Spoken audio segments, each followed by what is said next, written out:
The British Courts of Justice.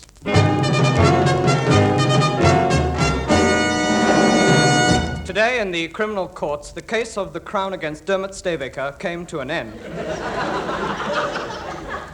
Ladies and gentlemen of the jury, the defendant was found standing by the exploded safe with the money in his hands. Mr. Stavaker was wearing a striped jersey, a black mask, and holding between his teeth a bag-marked swag. The case for the Crown now rests, my lord. Go, blimey, it's a fair cut, mate. Exactly, my lord, that is my contention. Meanwhile, in a civil court today, Justice Well was summing up in a divorce action. The plaintiff, Mrs. Chairskittle, has told us of her husband's alleged cruelty. It appears, and there's been no evidence to the contrary, that Mr. Chairskittle, on returning from a hard day at the office, carelessly got into the habit of beating his wife around the head with a hummingbird sprinkler. We are told that there is no question of there being another woman in the case. And I'm not surprised. You're ugly, Mr. Chairskittle. Ugly, ugly, ugly. Not my sort at all. So, unless there's any other evidence, I'd like to dismiss the case. Excuse me, my lord. Yes, Mr. Goldstein?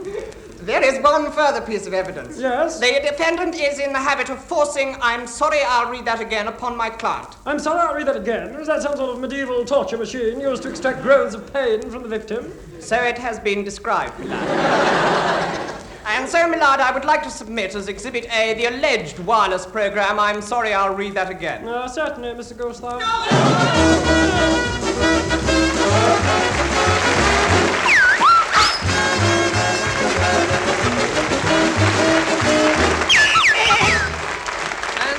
Once again, the Angus Prune Tune brings to the microphone the spine-curdling voices of Tim Brooke-Taylor, John Cleese, David Hatch, and standing in for Joe Kendall, who is unwell, the lovely Jean Hart, and the hideous Bill Oddie. Sounds gruesome. It is, my lord, but there's worse to follow. And here is the voice of the most tortured of them all, John Otto, I prefer thumbscrews, Cleese, to say... Oh, no! It's I'm sorry, I'll read that again! Mercy, mercy!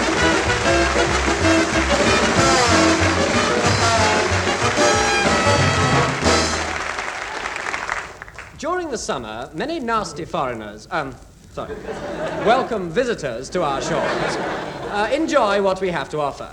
And you may wonder what we have to offer. But you'd be surprised how gullible, stupid, no, delighted they are with anything we offer them. What can we offer? Yeah. Yes, and what else? Quickly, everybody. The next tour will be starting in about a minute. For the last time, a tour of Britain, 25 guineas. 25 guineas? That's very good, isn't it, Elmer? Yes, dear. Well, how long does it last? It's a tour of the entire British Isles at your leisure, madam, lasting 4 minutes. Excuse me, Honourable Tar.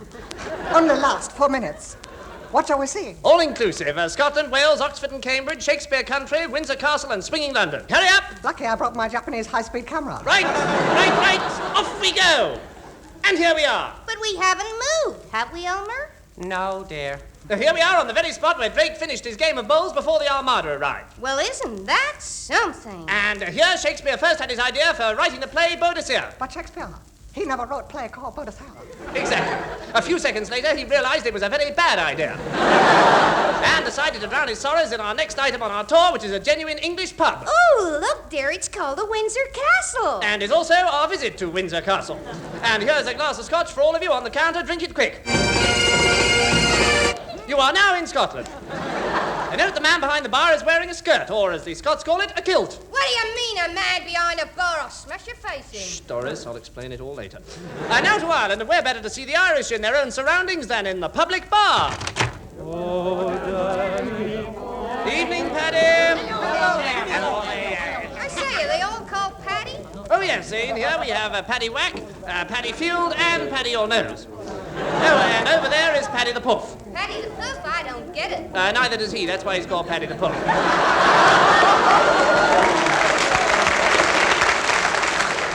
He's a great friend of Paddy Your Nose. All right, everybody out, everybody out. And now here we are in Wales. On your right is a reservoir, which is not unlike Lake Windermere, so we won't bore you with a trip to the lakes. Now, over here, you can see the famous changing of the guard, Buckingham Palace, Tower of London, and Portobello Road. If you need any more postcards, you'll need more money. And that ends our tour. Hello, hello, hello. What's going on here, then? I'm a policeman, and I am truly wonderful. May I direct you to anywhere, madam? Yes, please. Right, on this very spot, Queen Elizabeth once slept here. But that's the pavement. Yes, Queen Elizabeth once slept here on a banana skin. Get yourself a nasty mischief. Goodbye, goodbye. If I can get a word in, that finally ends this tour. In 15 minutes' time, there'll be another tour at a cost of £75, lasting 6 minutes. And what will we see? The world, madam!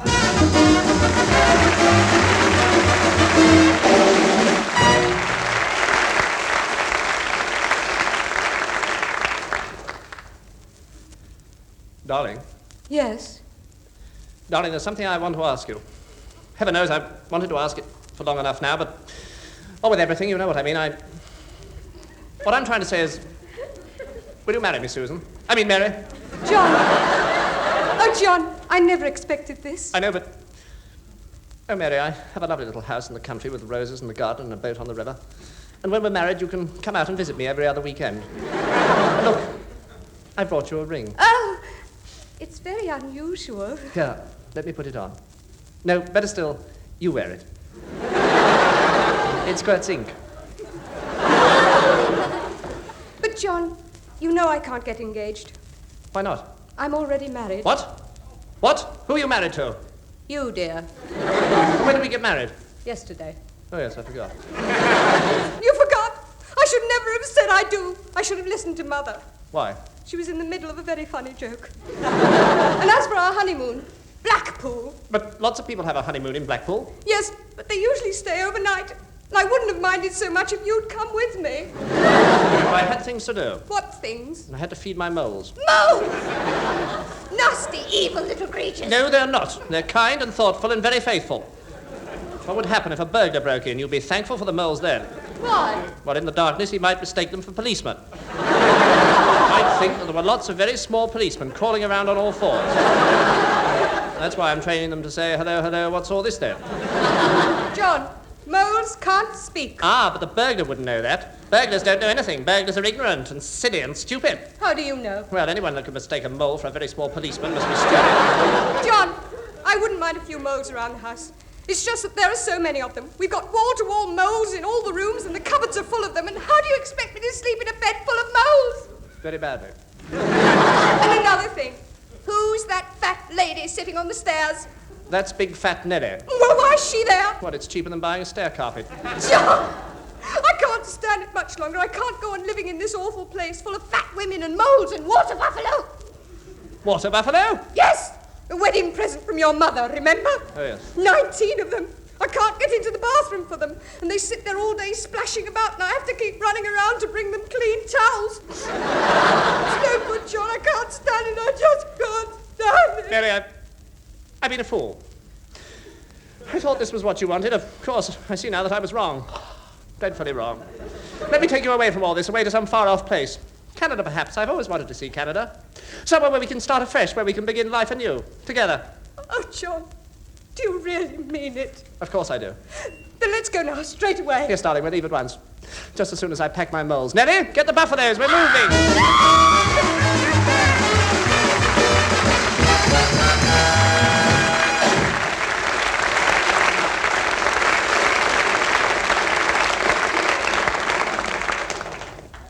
Once upon a time, even David Hatch was young and innocent. We were all young once. Tim Brooke-Taylor was young once. He was never innocent, but he was young. John Cleese was young twice.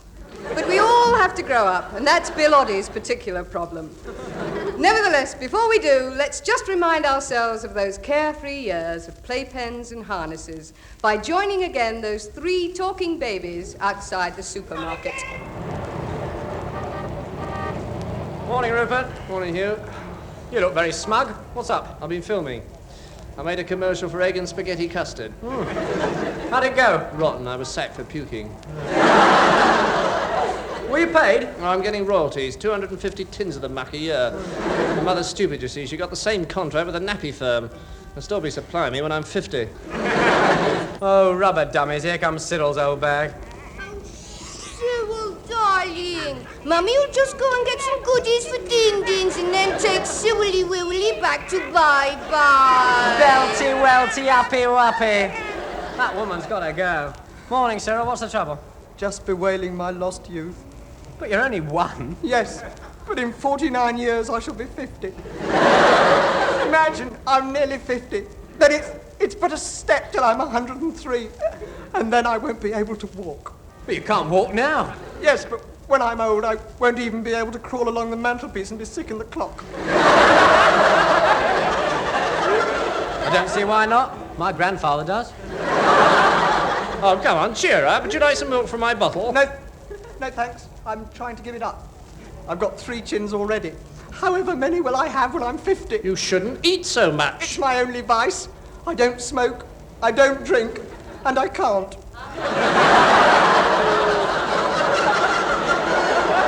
Here comes your old bag again, Cyril. Let's give her test 3.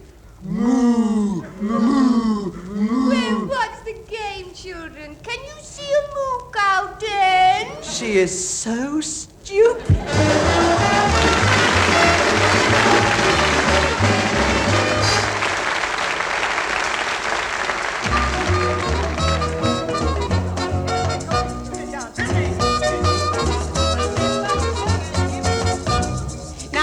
You get a frustration when you're trying to find relaxation. Then if you'll only listen to me, well, I will tell you my remedy. Oh yes, it's better than counting sheep. It's guaranteed to send you to sleep. They call it cricket, cricket. Why does nobody like it? 'Cause it's so damn slow.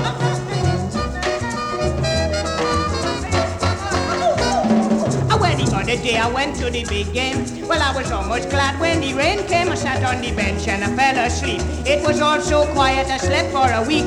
And when I woke up I found that they had been playing for several days. Makes no difference. Cricket, cricket. Why does nobody like it? 'Cause it's so damn slow.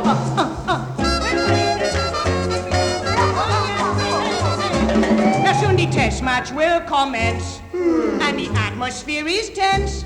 See the batsman ready to face, and the bowler working up pace. But the crowd can hardly wait as they start to concentrate. Wakey, wakey, cricket, cricket. Why does nobody like it? 'Cause it's so damn slow. It's so boring. Cricket, cricket. Why does nobody like it? 'Cause it's so damn slow. How's that? Rotten. Oh.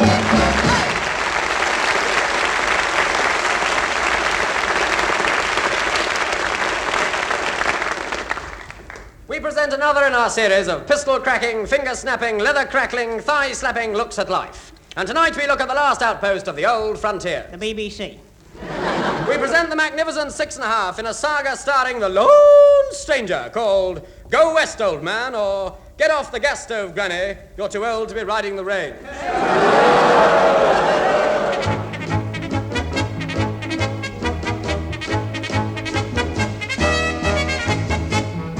Here is adventure, here is romance. Here's William Tell. No, we've done him. Here are O. Henry's tales of the old string west and the lone stranger, not forgetting his horse Silver. Damn, I forgot my horse Silver. Hi-ho, Silver. I must go to town, but where am I? I'll ask this Indian scout. Dib dib dibum. Ah, who are you? Me, Running Bear. I can see that.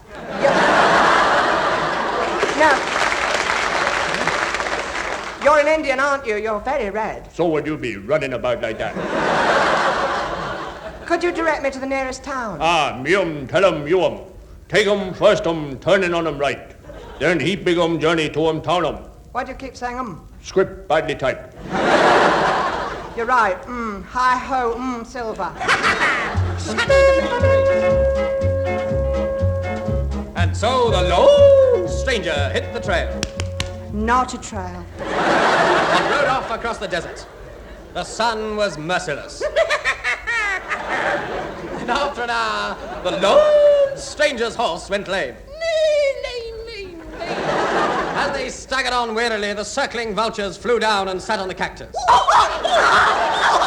But by sundown, they'd reached Wolf Cub City, and the lone stranger stranger, his revolvers flashing in the twilight, strode into town, intent on proving himself the mightiest gunfighter in the West. Can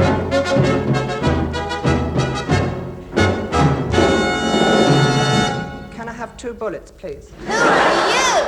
I'm the handsome stranger that's come to town. I'm stranger than most people. Yeah, do you always ride alone? No, sometimes have a horse. You'd better get out of town fast, stranger. But who are you? I'm Rosie Galeforce, and I run the Crazy Horse Saloon. Well, I must admit, I'm a mite dry. Then you might dry my place. Look, we realize that to you swinging middle-class mods, that may seem less than hilarious, but we might point out to you that in Wolf Club City in 1890 it was very original, and a man could be hanged for not laughing at it. And times haven't changed that much! And so they passed the evening drinking and gambling and gambling and drinking, until at length, as cowboys do, they gathered round the fire and started swapping yarn. Will you swap me a bit of red yarn for a bit of blue? I wish I were dead, too. It's a mighty fine thing just sitting around a fire every which way, listening to the tales of the men and watching the pictures in the fire. A man can get to thinking many things, like that, such as, well, how far the moon is away, or if he'll ever get back to his home, or how many listeners have fallen asleep, or how he's got to get himself a couple of head of cattle and then save up to buy the tails and the rest of it, or how high the Rockies are, or whether John Cleese has hairy knees, or whether the sound effects man has forgotten the gunshots record. Duck! Thank you.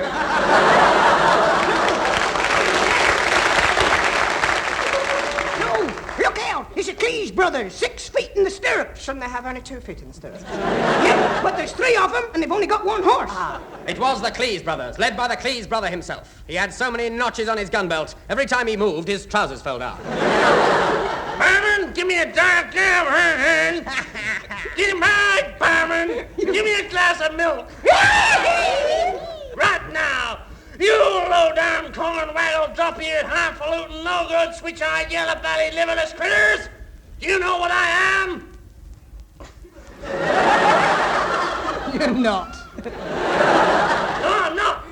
Now then, you sparkless, ding-dong, horn-swaggling, cow-punching, button-down, mealy-mouthed, knock-kneed, hedge-hopping, bow-legged, buckle-up, lily-livered, strap-eyed, barnstormy hunt-branders! Which way's the load?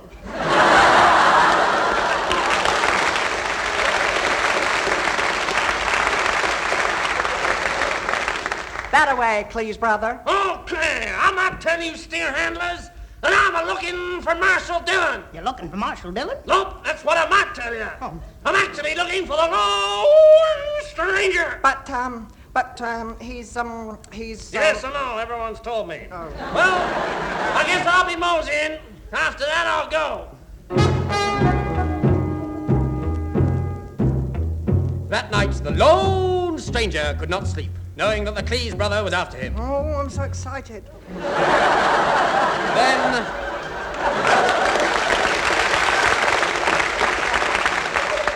in the still of the night, a man leapt through his window. He brought news that would set the innards of the bravest man a-tremble. See, is that the lone stranger in that bed? You'll have to come and get me. No. The Cleese brothers is gonna drill you with hoes, string you to a tree, and fill you full of lead, and then they're gonna kill you. Why?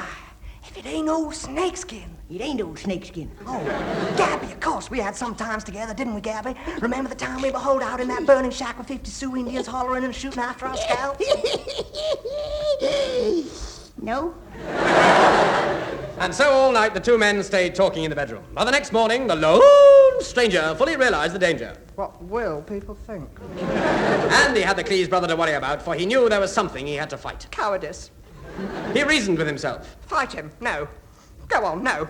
Who's a yellow little sissy then? I am. No, I'm not. Oh, yes, I am. Sissy, sissy, sissy. Shut up or I'll hit me. Oh, promises, promises.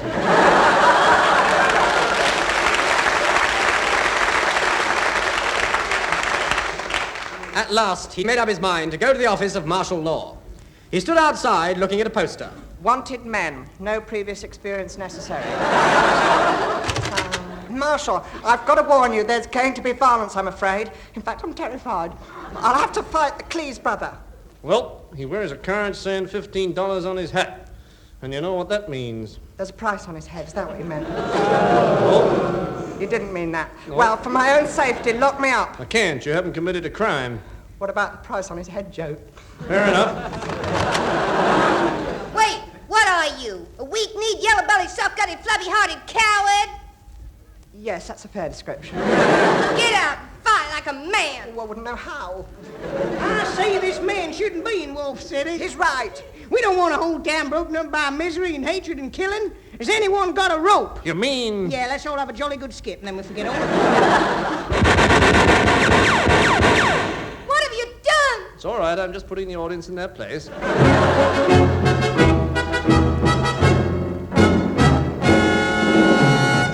That evening, there was an expectant air about the town. It was little Prince Buffalo. His father was dying. Across the street, Miss Rosie Galeforce was still singing in the Crazy Hearse. I thought it was the crazy horse.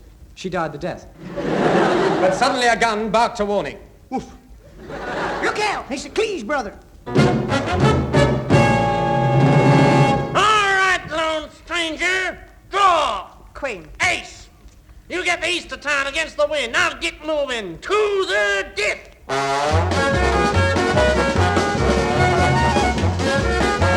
Play it properly. Miss Rosie, before I die, there's just one thing I'd like to say. What's that? Ho! Mr. Tom! It's Limp-Along Cassidy! What is it, Limplong? Hey, Cleese brothers go around the bay and they got all money in the mailbags. And another thing, the Cleese brothers have robbed the bank. They got all the money in the mailbag. He's right, stranger, both times. Drop your bags and ride on. I'm not riding without my bags. Now, stranger, my life or yours. I'll take mine, please.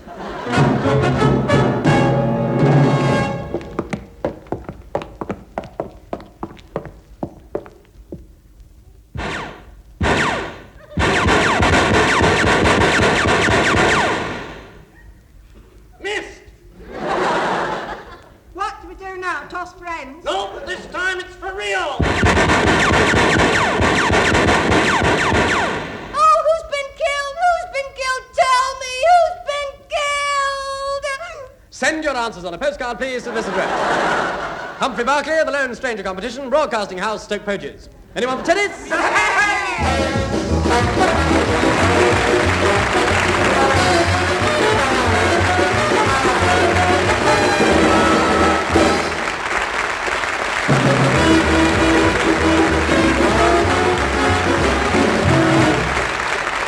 Well, there you have it. At least I hope you have, for another week. The noises you heard were those made by Tim Brooke-Taylor, John Cleese, David Hatch, Bill Oddie, and guest Gene Hart. Oh, you guessed. Joe Kendall, unfortunately, was indisposed. Or indispose. Yeah, forget that too. Scripts were by Tim Brooke-Taylor, Graeme Garden, David Hatch, Eric Idle, and Bill Oddie. Versatile Bill Oddie also wrote the songs, and Dave Lees with the magic fingers on the piano, arranged by Leon Cohen. This week they did A Cat's Cradle.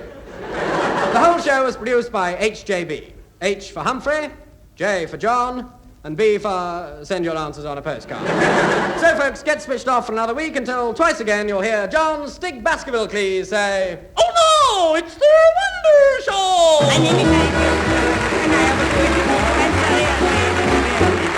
My name is David, and I've never met some toy or made that